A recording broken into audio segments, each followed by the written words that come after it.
Yes, a few questions. The first is, has what you've done so far been approved by the Executive Committee of North Somerset Council? That's the first question. So I'll leave you to answer at the end. The second thing is a very expensive project that you're considering, and I'm too concerned about the subsidy. If you replace all those bus stops and everything else that you've mentioned, obviously some of it's still at early stages, is that funding that you're getting earmarked? I know you said it's earmarked, but is it to fund everything, or are there going to be additional costs to the taxpayer? But before you answer, there are some other issues. You mentioned Somerset Hall and the precinct for your possible hub. The Somerset Hall precinct is a really congested and busy area, and also it's a place where people meet, but I'm not sure that the hub that you described on your screen is going to be viable in that particular space, because people use it as a meeting place. There's cafes and bars nearby, so that concerns me. And you also mentioned the weeds and things by bus stops, we'd have to have some work done. It's North Somerset Council that caused those weeds because of their ridiculous rewilding and not clearing our streets and bus stops of weeds and plants. So you actually, you need to get that sorted out first, and you're actually putting in something that was caused by North Somerset Council in the first place, which residents aren't very happy about. So I am concerned about the finance, because although you say it's all earmarked, what we don't want is another rewilding, which just because there's money available, that you have to spend it. You don't want to damage a town and create all these new bus stops that may not last in the sort of scheme that you've got, because there's no subsidy at the end of your funding. And First Bus aren't really on board with funding, because they've also said in the past that a lot of our routes aren't viable. But you seem very assured that they are going to say they are viable, and so that probably will concern a lot of residents, because we've had lots of problems with First Bus. So that's lots of questions in there. I appreciate we may not have time to go into detail of all of those things. In terms of have the Executive approved the plans, in broad terms, the Executive have approved the bus service improvement programme. There are a series of different decision-making points which do go back to Executive as that gets more defined. So each of the individual schemes, for example, once the work has been done to talk to people, to work up the plans, comes back to me as the Executive member and to our BSIP board. In terms of the bus stops programme and the transport hubs programme, we haven't yet gone out for a design consultant. That's one of the reasons we're coming out to talk to people today, because we want to understand people's views before we actually contract and commit money to it. But in broad terms, the Executive and the BSIP board, which includes as members myself, the Council Leader Mike Bell and Deputy Leader Catherine Gibbons, have said we do want the hubs and bus stops programme to go ahead.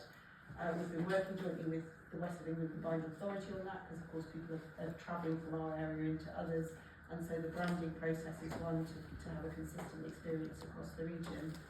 What that doesn't mean is that every single shelter has to be done, or that what you've heard today is proposals around these are locations we'd like to look at.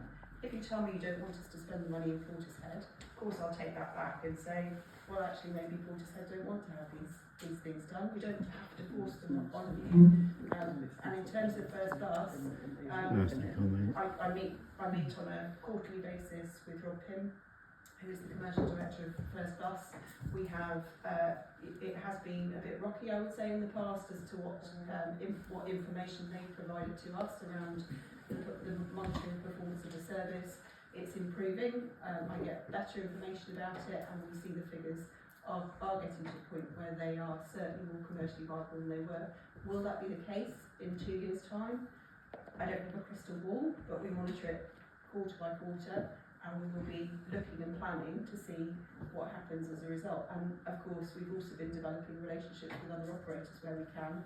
Sometimes that's successful, sometimes it's not. I'm really pleased that Big Lemon have taken on the X10. obviously Transport had difficulties with it. So I appreciate that we've come from difficult times, haven't we? And it's my role to try and make sure that we're holding those operators to account and we're having the conversations around it. Okay, thank you. But what we don't want in Portishead is to find that when it goes out to public consultation, as we've found so many times in the past, it's too late because all your decisions we made, we've had that so many times in the past. You need to ask the public now before it gets to that final stage where you've got your plans and then you're going to go out to consultation, because our experience is nothing happens then. And I think one of the reasons that we've paused in the programme and tried to look at how have we done this before, we want to do things differently. I've come here a number of different times to talk to the public about our services. I've come to talk to the group and listen, perhaps more importantly, listen to the group that Bob is part of. There's another group as well, yeah. Totally fine. I'm not suggesting for a minute, I know all of the individuals involved, but the point is I think we're trying to listen at an earlier stage so that we can get things right and spend money in the right places. And I think the ask today was about who are the stakeholders that we need to talk to now in Portishead, who are the groups that might have early views on this.